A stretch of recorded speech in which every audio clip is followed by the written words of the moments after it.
Hai, ketemu lagi dengan saya Larasati, masih dengan mata pelajaran bahasa Inggris. Kali ini kita akan belajar tentang close text. Dalam close text ada dua hal yang perlu kita perhatikan. Yang pertama tentang masalah jenis teksnya, yang kedua tentang grammar. Sekarang kita perhatikan contoh berikut ini. Mari kita lihat soal nomor 1. She knew my blah. Di kalimat sebelumnya disebutkan bahwa Proudy adalah kucing yang sangat pintar, smart cat, dan she di sini menggantikan Proudy, menggantikan kucing. Di kalimat setelahnya, she would wake me up in the morning a couple minutes before my alarm clock rang. Yang bisa diartikan bahwa si kucing tahu benar kapan waktunya pemiliknya untuk bangun. Jadi bisa dipastikan bahwa si kucing hafal jadwal dari majikannya. Jadwal dalam bahasa Inggrisnya adalah schedule. Jadi jawaban untuk nomor 1 adalah B.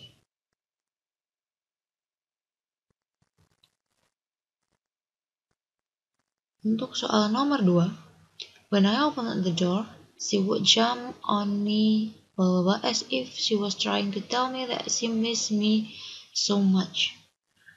Titik-titik di sini menerangkan kata jam.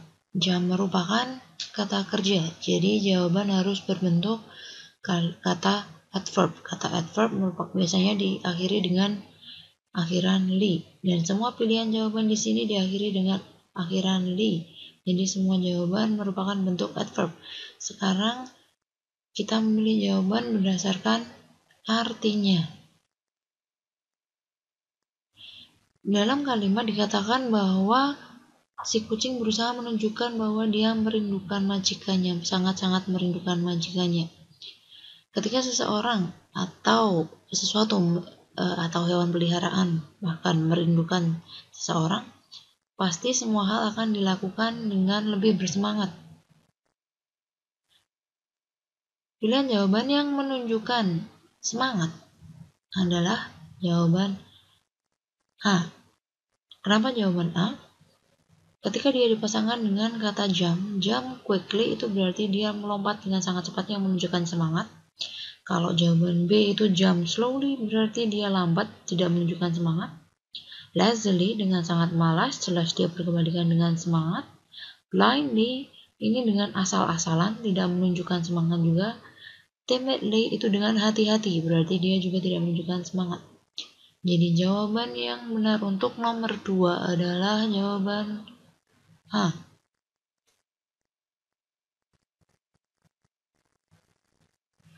Untuk soal nomor 3,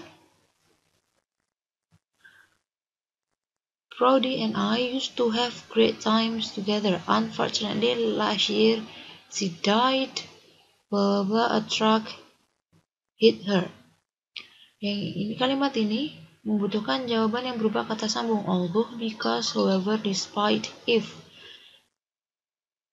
Di sebelum titik-titik disebutkan Proudy telah meninggal, dan setelah titik-titik terlihat bahwa dia ditabrak truk, yang berarti akhir dari kalimat menunjukkan alasan kenapa dia meninggal, yang berarti hubungan adalah sebab akibat. Yang menunjukkan kata sambung yang menunjukkan hubungan sebab akibat adalah because. Jadi jawaban yang benar adalah B. Kita lanjut ke soal selanjutnya. Untuk soal nomor 4. Soal nomor 4. A soft shiny metal that can be molded into many blah blah blah. Di sini pilihan jawaban semuanya menunjukkan kata benda. Formats, outlines, shapes, lines, sizes itu menunjukkan kata benda. Jadi tidak ada yang salah menurut structure, menurut grammar. Sekarang kita perhatikan terdapat kata molded. Molded artinya adalah membentuk. Jadi hasil dari membentuk pasti merupakan suatu bentuk.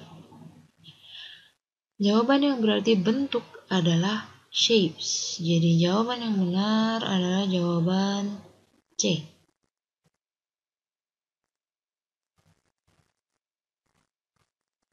Sekarang kita lanjut ke soal nomor 5 untuk bab ini. And to decorate special buildings such as palaces and places of worship. Hal ini, kalimat ini menunjukkan contoh palaces and places of worship. Untuk menunjukkan contoh, kata such selalu diikuti dengan kata as. Jadi sudah jelas, jawaban yang benar adalah jawaban A. Lanjut ke soal selanjutnya, permasalahan selanjutnya. Soal nomor 6. Gold and the people who love it have helped shaped the world we live today. We live, tinggal, menunjukkan tempat. Dan world adalah tempat secara general, tidak ada alamat spesifik, tidak ada tempat spesifik. Ketika kita menyebutkan suatu tempat secara general, preposisi yang dipakai adalah preposisi in. Jadi jawaban untuk permasalahan ini adalah B. Lanjut ke soal selanjutnya. Gold bars and other objects, stories have been told, movies, and legends born. Kata yang dibutuhkan adalah kata yang melanjutkan kata movies. Pada kata sebelumnya disebutkan stories itu diceritakan, legends itu diciptakan. Berarti kalimat karena dihubungkan dengan koma dan tanda N, kalimat harusnya setara. Kalau cerita itu diceritakan dan legenda itu diciptakan, maka movie atau film itu pasti dibuat atau made. Jadi jawaban yang benar adalah jawaban B.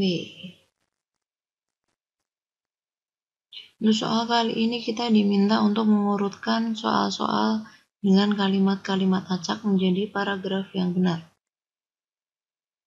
Dari pilihan jawaban sudah jelas bahwa kalimat pertama untuk paragraf pasti kalimat 4. The Bunaken National Park is a marine park in the north of Sulawesi. Untuk kalimat kedua, kita harus memilih kalimat yang masih membicarakan subjek yang sama, The Bunaken National Park, agar kalimatnya masih berhubungan satu dengan yang lainnya. Kalimat yang mempunyai subjek yang sama, membicarakan subjek yang sama adalah kalimat 2, the park. The park di sini adalah Bunaken National Park. Jadi urutan yang bisa dipakai adalah urutan B atau C, yang lain sudah jelas salah. Dari urutan B dan C sama-sama menggunakan urutan kalimat ketiga untuk urutan ketiga. Established in 1991, the park covers the area of 1819.65 km squares, yang membicarakan tentang areanya. Jika dilihat yang membicarakan tentang area, kalimat yang paling pas untuk mengikutinya setelah kalimat 3 adalah kalimat 5.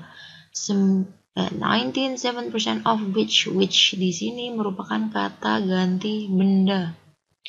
Dan area merupakan kata benda. Jadi which di sini menggantikan kata area, masih sama membicarakan tentang area. Jadi kata yang pas, kalimat yang pas untuk mengikuti kalimat ketiga adalah kalimat 5.